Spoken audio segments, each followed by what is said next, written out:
l'a fait, Sean O'Malley devient le champion des poids coqs de l'UFC après sa victoire sur KO technique au deuxième round contre Aljamain Sterling. Salut à tous, c'est Ilyes, j'espère que vous allez bien. On se retrouve évidemment pour débriefer l'UFC 292 et en particulier le combat principal qui opposait Aljamain Sterling, champion de la catégorie des poids coqs, qui restait sur 3 défenses consécutives de son titre et qui pouvait potentiellement du coup défendre sa ceinture pour la 4e fois avant de monter en catégorie et aller s'essayer chez les poids plumes, potentiellement contre Alexander Volkanovski, le champion à 66 kg.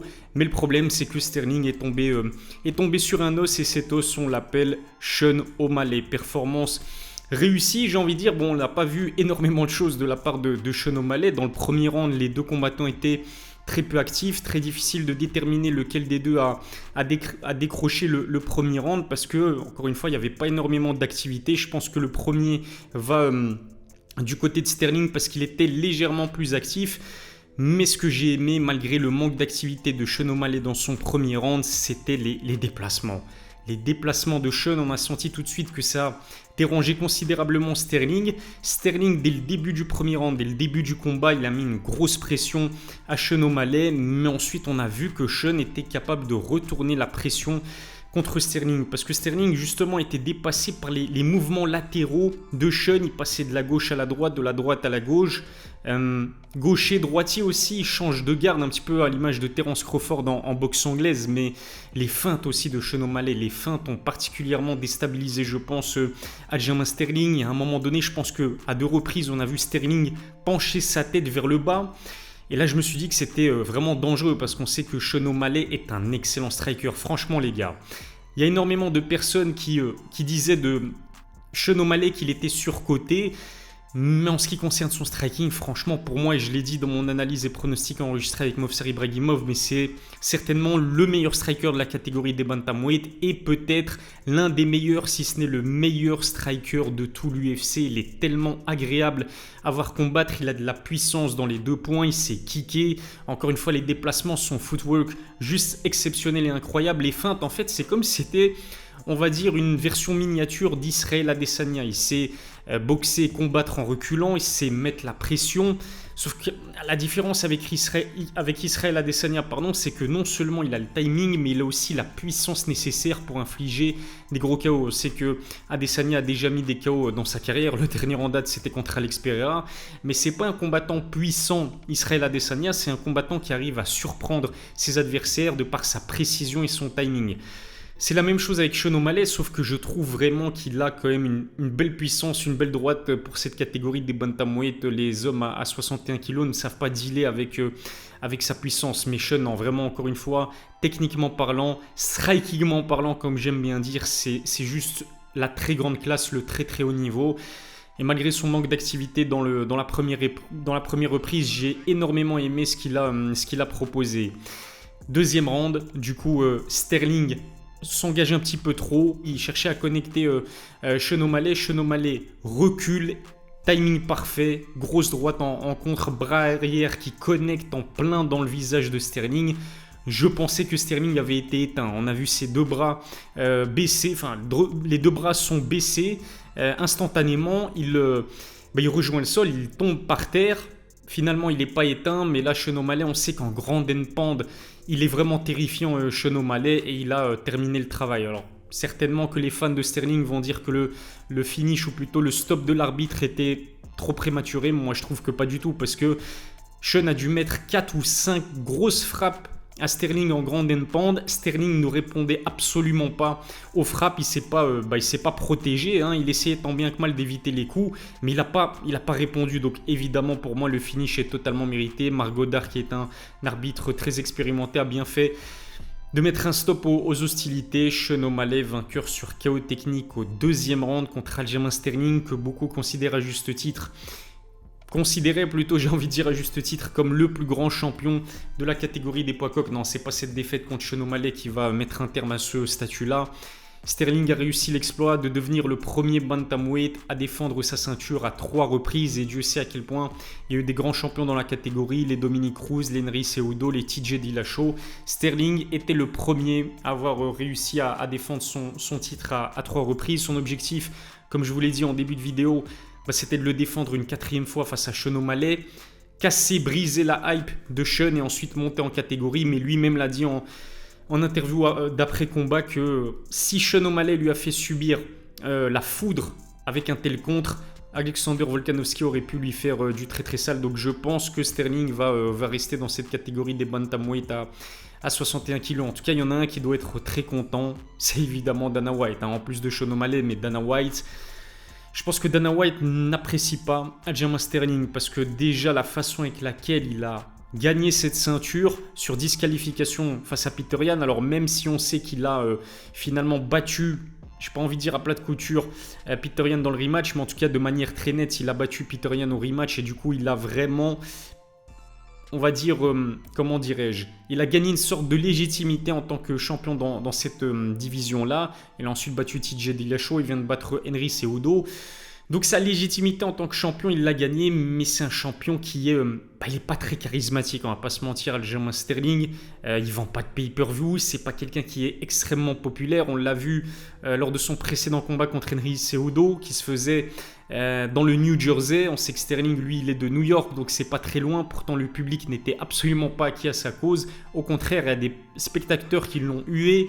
Pareil pour ce soir, il s'est fait huer par le public de Boston et c'est tout le contraire de Sean O'Malley. Sean O'Malley, c'est vraiment la star en devenir de l'UFC. C'est un combattant avec énormément de potentiel. Sterling, vilain petit canard de l'UFC. Sean O'Malley, c'est clairement le chouchou de Dana White. Et encore une fois, je suis sûr que Dana White doit se frotter les mains parce qu'il sait qu'avec Sean O'Malley en tant que champion, dans cette catégorie des poids coqs, il a un combattant jeune, divertissant et extrêmement populaire qui va vendre du pay-per-view. C'est une soirée parfaite pour Dana White, pour l'UFC et évidemment pour Sean O'Malley. J'ai entendu dire Joe Rogan que Tim Welch, du coup le coach de Sugar Sean O'Malley, lui a confié en fait qu'il s'était brisé une côte. Visiblement, en tout cas, il s'était blessé aux côtes.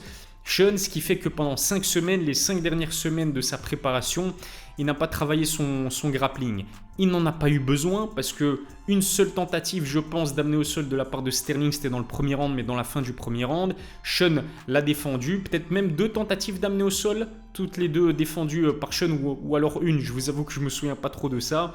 Pas de phase au sol, si ma mémoire est bonne, pas trop de phase de clinch non plus. Non, franchement, c'est performance totalement réussie par Sean O'Malley. Et le contre, le timing du contre du bras arrière, la rapidité avec laquelle sa droite elle part et elle couche Sterling, c'est incroyable. Honnêtement, c'est certainement l'un de mes combattants préférés, en tout cas l'un des combattants les plus agréables à voir combattre.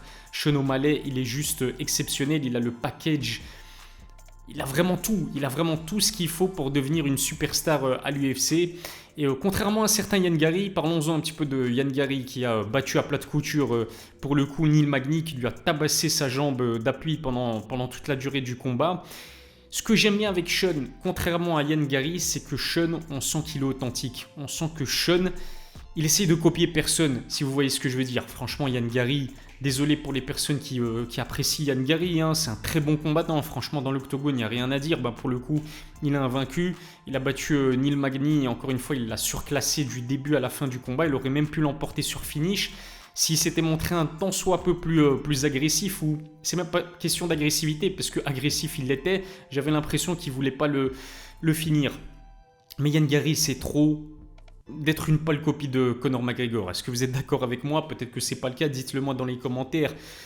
Mais non, mais vraiment, il est antipathique. Ian Gary, il a essayé de créer un beef venu de nulle part avec Neil Magny, avec sa fameuse phrase de Neil Magny qui a trash talk en quelque sorte Ian Gary en disant qu'il allait le tabasser comme il le tabasse entre guillemets son petit. Alors ok, certes c'est un petit peu bizarre ce qu'il vient de dire, enfin ce qu'il a dit Neil Magny en conférence de presse d'avant-combat, mais je trouve que Ian Gary a trop surjoué.